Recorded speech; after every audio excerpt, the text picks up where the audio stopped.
भोलेनाथ ने सब कुछ दिया है और फिर भक्ति में हमें लीन भी नजर आने लगे।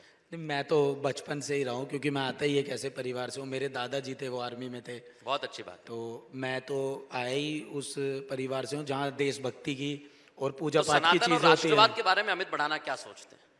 मैं हमेशा कहता हूँ कि जो हमारे अंदर एक सबसे बड़ी जो प्रॉब्लम है, मैं सब में फेस करता हूँ कि हम ना वेस्ट से बहुत जल्दी इंस्पायर हो जाते हैं। जी। ये हम बात जल्दी जो कही इंस्पायर है हो जाते अमित हैं। ने। लेकिन अगर आप हमारे अंदर ही खुद के अंदर देखेंगे, हाँ। जैसे मैं सनातन को हमेशा ना एक पेड़ की तरह देखता हूँ। सनातन एक पेड़ है जो उड़ता नहीं है, जमीन पर है और सबको छाव दे रहा है। परोपकारी है, मुझे वो अमित ये फल भी भी लगता देता है। है। और सबको पाँव। अमित, मुझे ये और मैं हमेशा डेस्टिनी में बहुत ज़्यादा विश्वास रखता हूँ। तो मैं हमेशा कहता हूँ कि हम जो कुछ भी कर रहे हैं, कैसे भी कर रहे हैं, जैसे भी चल रहा है, ये पहले से लिखा हुआ है। ऐसा कुछ नहीं है कि हम कर रहे हैं, ये सब पहले से कंट्रोल है। जो करने वाले हैं वो भोलेनाथ जी हैं, वो करा रहे हैं। हाँ, मतलब एक तो मैं सरकारी स्कूल में पढ़ा हूँ, तो सरकारी स्कूल में कहानियाँ इतनी सारी होती है ना, बहुत ज़्यादा कहानी होती है क्योंकि दोपहर का हमारा स्कूल होता है। और दोपहर के स्कूल की सबसे बड़ी खासियत ये होती है कि पूरे दिन घर वाले काम कराते हैं आपसे दोपहर तक। दोपहर में फिर आप पहुंच जाते हो स्कूल में। स्कूल में अब आप राज आओ क्योंकि आप अपने दोस्तों के बीच में एकदम ऐसे अपनी जीवन शैली दिखाते हैं कि हाँ भाई, अपनी तो ज़िंदगी बड़ी मस्त चल रही है, अच्छी चल रही है, बढ़िया चल रहा है। लेकिन रियल में होता कुछ और है कि आप मिडिल क्लास फैमिली का जो स्ट्रगल है वो हमेशा आप अपने दोस्तों के बीच में छुपाने की कोशिश करते हैं कि जो हमारा स्ट्रगल चल रहा होता है ना मिडिल क्लास फैमिली में, जिस तरीके से गरीबी को फेस कर रहे होते हैं या किसी भी चीज़ को हम देख रहे होते हैं, वो अंदर से एकदम ऐसे लग रहा होता है कि हाँ यार, लेकिन यार दोस्तों में आप पूरी तड़ी बनाते हैं, नहीं नहीं सब अच्छा चल रहा है। तो वहाँ से कहानियाँ बहुत निकलती है क्योंकि मुझे ऐसा लगता है कि दोस्त ही आपके ऐसे लोग हैं जिनके सामने आप सबसे कम फिल्टर यूज करते हैं। मैं तो अपने आप को हमेशा से कहता हूँ कि मैंने तो अभी शुरुआत ही की है, अभी कुछ हासिल नहीं किया है। हम नहीं, आज आपको मंत्रा बताना पड़ेगा। आज आपको बताना पड़ेगा कैसे आपने उस पल्स को पकड़ा, उस जनता की उस नब्ज को पकड़ लिया कि इनको क्या चाहिए, क्या पसंद है। मैंने हमेशा फैमिली फ्रेंडली कंटेंट दिया है। मैंने कभी गाली का इस्तेमाल नहीं किया या कुछ भी अभद्र ऐसी चीज का इस्तेमाल नहीं किया जो सोसाइटी पर गलत इम्पैक्ट डाले। और मुझे लगता है कि इस पर तालियां होनी चाहिए क्योंकि कई यूट्यूबर्स हैं जो गलत तरह से लोगों को प्रेरित करते हैं, लेकिन अमित आपने बहुत अच्छा एक रूट पकड़ा है। और अब आजकल जो वीडियो हैं, जैसा प्रियंका ने जिक्र किया कि लोग सुबह सुबह उठ के रील बनाते हैं, और जो युवा हैं वो इस सेशन को बड़े आराम से लें। मैंने एक समय के बाद बस ये सोचा कि मुझे कोई भी कंटेंट बनाना है ना, वो ऐसा बनाना है जिसका समाज पर एक अच्छा इम्पैक्ट हो। बहुत बढ़िया। वो हमारे कल्चर को रिप्रेजेंट करे, वो लोगों के अंदर करेज लाए। जैसा कि मैं हमेशा कहता हूँ कि आपकी लाइफ के बेस्ट टीचर्स फेलियर्स हैं। लोग ना फेलियर्स से बहुत डरते हैं और मेरा मानना ये है कि फेलियर्स आपके बेस्ट टीचर्स हैं। और आपकी शॉर्टकट वाली कभी भी कामयाबी नहीं होनी चाहिए। जो कामयाबी होनी चाहिए वो इस तरह का कंटेंट होना चाहिए, वो सच में चार लोग उससे देखें, सीखें और उससे एक सबक लें। क्योंकि मैं सच में ऐसे एक घर से, परिवार से आता हूँ जहाँ मैं सच में मैं किसी दोस्त को गाली नहीं देता। मैं किसी के दोस्त के घर में गया तो उसकी मम्मी को आंटी नमस्ते बोलना, उसकी बहन को बहन आपकी बोलना। वीडियोस को देखकर तो हम लोग घर में बहुत हंसते थे। जब मूड खराब होता था तो बस अमित भड़ाना की वीडियो देख ली, मूड एकदम रिफ्रेश हो गया। मुझे लगता है कि सबको कहीं ना कहीं इंस्पिरेशन इससे मिलेगी कि असफलता के 100 दुश्मन होते हैं और सफलता के 100 रिश्तेदार होते हैं। तो क्या अमित भड़ाना ने अपने जीवन में असफलता और क्या ऐसे 100 दुश्मन देखे हैं कि जब वो कुछ नहीं थे तो उनको तिरस्कार मिला हो, वो सम्मान ना मिला हो जो आज मिल रहा है? ये तो एक ह्यूमन नेचर भी है। अगर आप देखेंगे ना कि हम जितने भी इंसान है ना, हम होते इतने दोगले हैं कि हम यहाँ पे। आपने कहा था हर इंसान के दो चेहरे हैं। दो चेहरे हैं वो, क्योंकि हम जितने भी इंसान हैं सब बहुत ज़्यादा दोगले हैं। हमारा किसी बात, एक साइकिल का स्टैंड हो सकता है लेकिन इंसान का स्टैंड नहीं है। और कोई ऐसी राजनीतिक पार्टी जो कहीं ना कहीं अमित भड़ाना के दिल को, उसकी विचारधारा छूती हो? मैं हमेशा कहता हूँ जो भी राजनीति पार्टी देश हित में और मेरी आर्मी के लिए, मेरी पुलिस के लिए और मेरे लोगों के लिए राजनीति करेगी और पॉजिटिव वे में, वो मेरी पार्टी हमेशा से पसंदीदा है। पर देश सबसे ऊपर होना चाहिए, देश से ऊपर कुछ भी बिल्कुल। और मास्टर भी कहते हैं इसे ना पढ़ाना, नाम है जिसका अमित भड़ाना।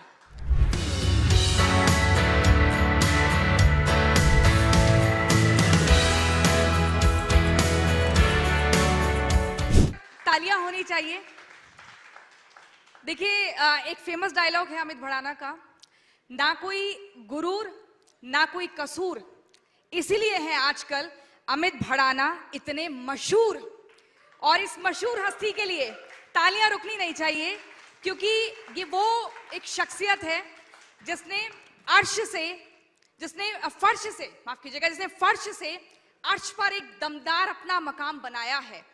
और 25 करोड़ लोग जिसको फॉलो करते हो, 20 मिलियन का टारगेट तो बहुत ही जल्दी अमिताभ ने पूरा कर लिया था। और ये समझना चाहेंगे कि YouTube का जो एल्गोरिदम है, इसको आपने इतना जल्दी 2017 में कैसे समझ लिया था?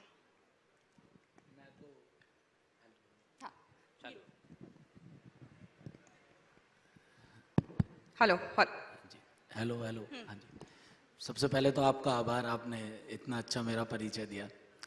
और मैं हमेशा डेस्टिनी में बहुत ज़्यादा विश्वास रखता हूँ, तो मैं हमेशा कहता हूँ कि हम जो कुछ भी कर रहे हैं, कैसे भी कर रहे हैं, जैसे भी चल रहा है, ये पहले से लिखा हुआ है। ऐसा कुछ नहीं है कि हम कर रहे हैं, ये सब पहले से कंट्रोल है। जो करने वाले हैं वो भोलेनाथ जी हैं, वो करा रहे हैं।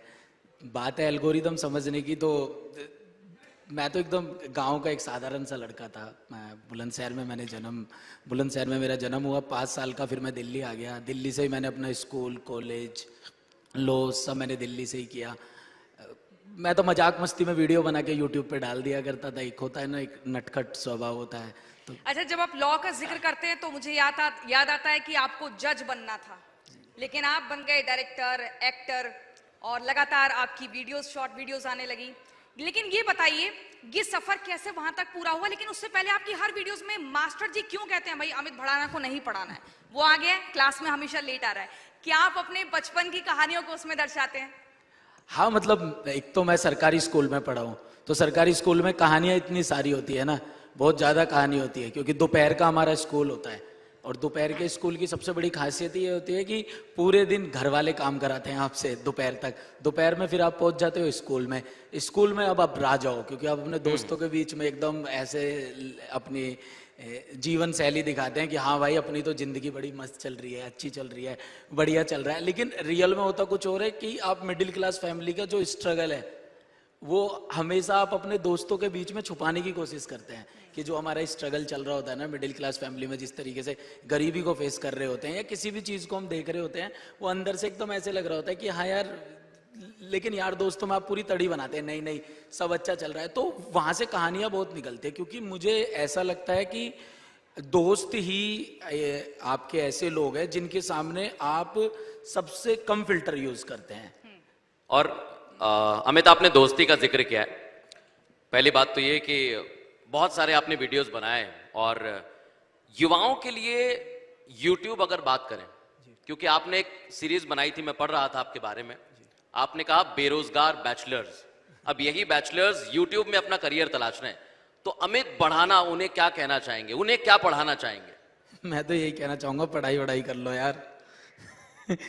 मतलब देखिए, कोई भी काम है ना, वो उसके 2 तरीके होते हैं जी। एक तरीका ये है कि आपके अंदर वो पोटेंशियल है कि आप वो कार्य कर सकते हैं। एक होता है कि आप किसी को देखकर वो चीज शुरू कर रहे हैं। तो अमित की कोई इंस्पिरेशन रही थी? क्योंकि जिस तरीके से आप कह रहे हैं, हर कोई आजकल ना अपना करियर सोचता है कि अगर हम कुछ नहीं कर रहे हैं तो चलिए यूट्यूब चैनल चला लेते हैं। महिलाओं की हम बात करें तो कुकिंग चैनल चला लेती हैं।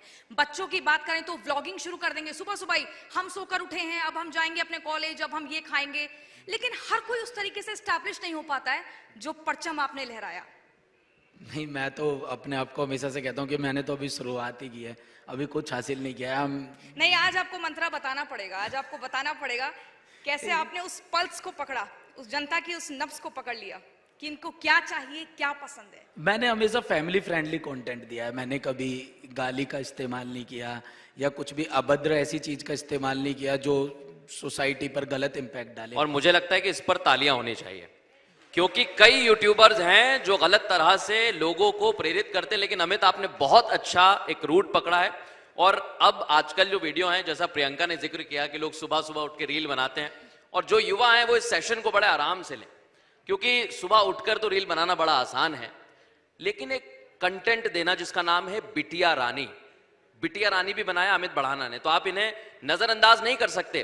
तो अमित, बिटिया रानी, बेरोजगार बैचलर्स, मतलब यही थी जनता की नब्ज। आप समझते थे कि युवाओं के मन में क्या चल रहा है और मुझे डिलीवर करना होगा ये? ऐसे कभी सोच के कोई कंटेंट तैयार नहीं कर सकते आपकी लोगों को क्या पसंद आ रहा है। मैंने एक समय के बाद बस ये सोचा कि मुझे कोई भी कंटेंट बनाना है ना, वो ऐसा बनाना है जिसका समाज पर एक अच्छा इम्पैक्ट हो, बहुत बढ़िया। वो हमारे कल्चर को रिप्रेजेंट करे, वो लोगों के अंदर करेज लाए। जैसा कि मैं हमेशा कहता हूँ कि आपकी लाइफ के बेस्ट टीचर्स फेलियर्स हैं। लोग ना फेलियर्स से बहुत डरते हैं, और मेरा बिल्कुल। मानना ये है कि फेलियर्स आपके बेस्ट टीचर्स हैं। और आपकी मैंने एक वीडियो सुनी थी कि फेलियर जैसा कुछ होता नहीं है, आपको उससे सबक मिलता है। लेकिन अमित, मैं ये समझना चाहूंगी, जब आपने कहा कि समाज में कैसे आप बदलाव ला सकते हैं या सामाजिक उत्थान के लिए आपने अपने कंटेंट को बनाया, सबसे पहले ये कि कंटेंट क्रिएशन की परिभाषा क्या है? अगर आज कोई लेमैन जिसके दिमाग में कुछ नहीं है वो अपना कंटेंट बनाना चाहता है, तो आपको क्या लगता है कि अभी भी ऐसा कुछ है जो यूट्यूब पे रह गया है जिसे हम ला सकते हैं और उससे एक अच्छी छवि बनेगी, एक अच्छा कंटेंट आएगा? वो क्या है? मैं हमेशा कंटेंट को 3 तरीके से ही देखता हूँ कि आप कोई भी कंटेंट बना रहे हैं उसका एक समाज पे प्रभाव रहे, वो देश हित के लिए बने और वो परिवार के लिए बने। जब तक परिवार के लिए आप कंटेंट बनाओगे नहीं और लोगों के बीच में, क्योंकि लोगों के पास शॉर्टकट बहुत सारे हैं कि लोगों को पता है कि ये तरीके करके ना हम इस तरीके से कामयाबी पा सकते हैं, लेकिन शॉर्टकट वाली कामयाबी बहुत लंबी कामयाबी नहीं होती है। वेरी वेल सेड, इस पे तालियां होनी चाहिए। शॉर्टकट वाली कामयाबी लंबे वक्त तक नहीं चलती है जी। तो शॉर्टकट वाली कामयाबी वो है कि आपको नजरों में ला देगी लेकिन दिलों में नहीं बसा पाएगी। तो शॉर्टकट वाली कभी भी कामयाबी नहीं होनी चाहिए। जो कामयाबी होनी चाहिए वो इस तरह का कंटेंट होना चाहिए, वो सच में 4 लोग उससे देखें, सीखें और उससे एक सबक लें। क्योंकि मैं सच में ऐसे एक घर से, परिवार से आता हूँ जहाँ मैं सच में, मैं किसी दोस्त को गाली नहीं देता।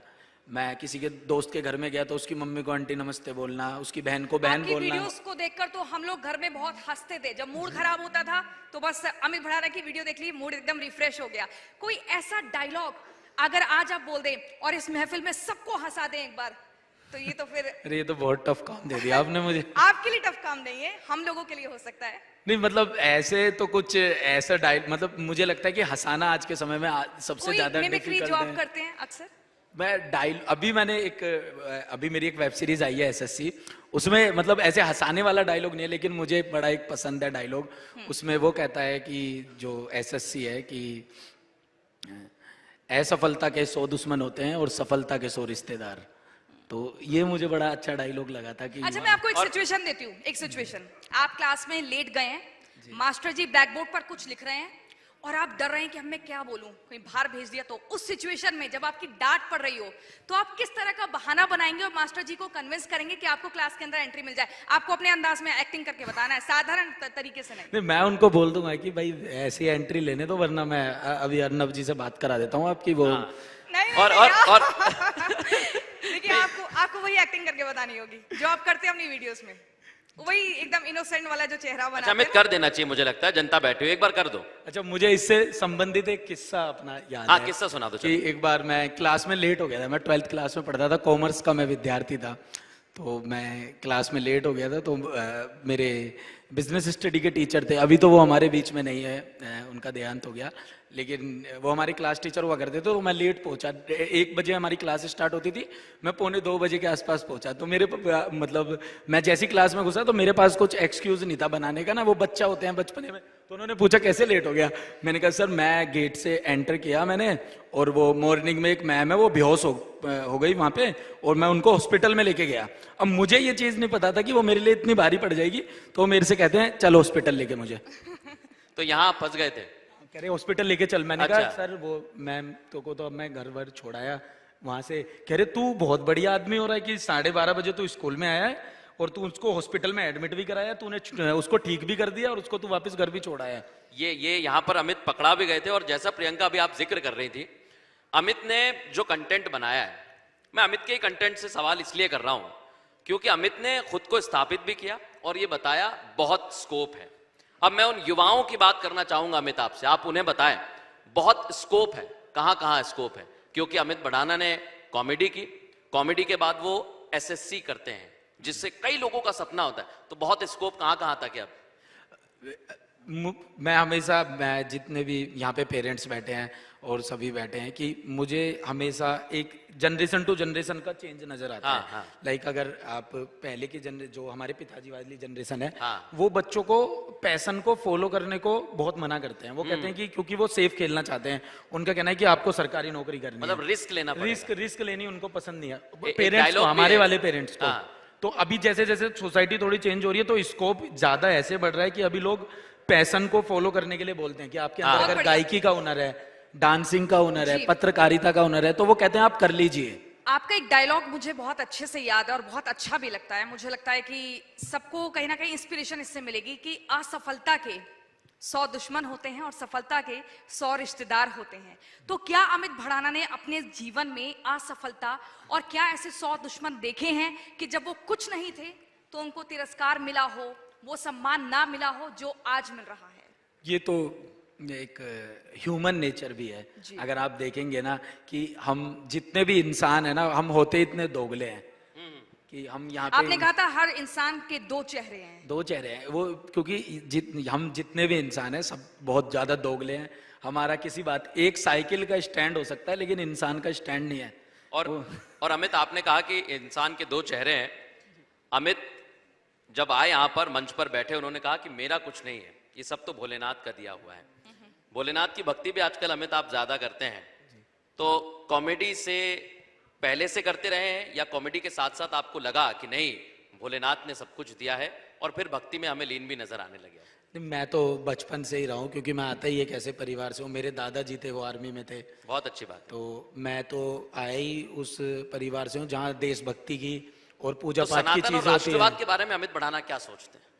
मैं हमेशा कहता हूँ कि जो हमारे अंदर एक सबसे बड़ी जो प्रॉब्लम है, मैं सब में फेस करता हूँ, कि हम ना वेस्ट से बहुत जल्दी इंस्पायर हो जाते हैं। जी। ये हम बात जल्दी जो कही inspire है हो जाते अमित ने, हैं। लेकिन अगर आप हमारे अंदर ही, खुद के अंदर देखेंगे, हाँ। जैसे मैं सनातन को हमेशा ना एक पेड़ की तरह देखता हूँ। सनातन एक पेड़ है जो उड़ता नहीं है, जमीन पर है और सबको छाव दे रहा है। परोपकारी है, अमित वो ये फल भी भी लगता देता है। है। और सबको मुझे ये भी लगता है, आपसे बल्कि समझना चाहेंगे, सनातन का जो हम प्रचार जोर शोर से कर रहे हैं आजकल, क्या आपको लगता है कि उसकी जरूरत है?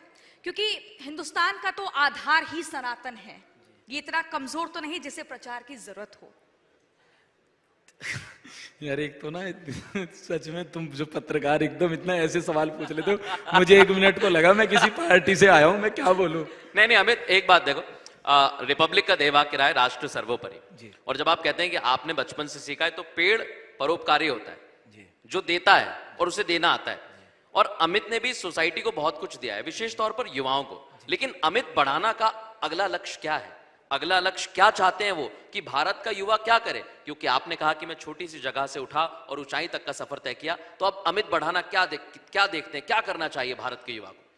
जितना मैं, जैसे कि मैं 2 चीजों को लेकर युवाओं को कहता हूँ, एक चाहे वो पढ़ाई और पैशन हो और राजनीति हो। युवाओं को ना राजनीति से बड़ा परहेज रहता है, तो मेरा मानना है कि राजनीति से परहेज नहीं होना चाहिए, क्योंकि जब तक राजनीति में युवाओं का इन्वॉल्वमेंट नहीं होगा तब तक उतनी चीज मजेदार नहीं रहेगी। अमित, मैं आपसे लास्ट के 2 सवाल और पूछना चाहूंगी, क्योंकि बस हम एंडिंग की तरफ हैं। पहला ये कि आपने 11 ज्योतिर्लिंग पूरे कर लिए हैं, 12 ज्योतिर्लिंग रहते हैं और 11 पूरे कर चुके हैं। ये बहुत बड़ी बात है, इतनी कम उम्र में हर किसी को मौका नहीं मिलता है। और आपकी जो भक्ति है ईश्वर के प्रति, वो बहुत ज्यादा दिखती है। शिव भगवान को लेकर भी आपने कहा था कि वो सब दे देते हैं अपने भक्तों को और उसके बाद ये महसूस करा देते हैं कि जो आपने पा लिया अब इसकी कोई वैल्यू नहीं है। आपने अपनी भक्ति में क्या समझा ईश्वर को? ईश्वर, मैंने इसको शुरू होते ही बोला कि सब कुछ पहले से नियंत्रित है। मैं प्रभु को हमेशा इस तरीके से देखता हूँ कि सब कुछ पहले से लिखा हुआ है। ये जो भी चीज़ हो रही है, कोई भी इवेंट हो रहा है, अगर आपको और हमें ये लगता है कि ये सब हम करा रहे हैं, तो ये सब हम नहीं करा रहे हैं। हम तो सिर्फ एक मोहरे हैं जो एक समाज में, हम ये समाज में सिर्फ और सिर्फ अपना योगदान दे रहे हैं। प्रभु ने ही हमें चुना है ये योगदान देने के लिए। हमारी ड्यूटी खत्म। प्रभु ने अमित भड़ाना को बोला है कि पॉलिटिक्स में भी जाना है। कोई ऐसी राजनीतिक पार्टी जो कहीं ना कहीं अमित भड़ाना के दिल को, उसकी विचारधारा छूती हो? मैं हमेशा कहता हूँ जो भी राजनीति पार्टी देश हित में और मेरी आर्मी के लिए, मेरी पुलिस के लिए और मेरे लोगों के लिए राजनीति करेगी, और पॉजिटिव वे में, वो मेरी पार्टी हमेशा से पसंदीदा है। पर देश सबसे ऊपर होना चाहिए, देश से ऊपर कुछ भी नहीं। बिल्कुल, और इसी देवाकी के साथ रिपब्लिक भी चलता है, राष्ट्र सर्वोपरि। और आप भगवान शिव को मानते हैं, उन्होंने भी कहा है कि निराकार ओंकार मूलम तुरीयम गुणागान गोतीत मीशम गिरीशम। बहुत धन्यवाद अमित, बहुत अच्छा लगा आपसे बात करके, बहुत ही धन्यवाद आप हमारे साथ जुड़े इस चर्चा में शामिल होने के लिए।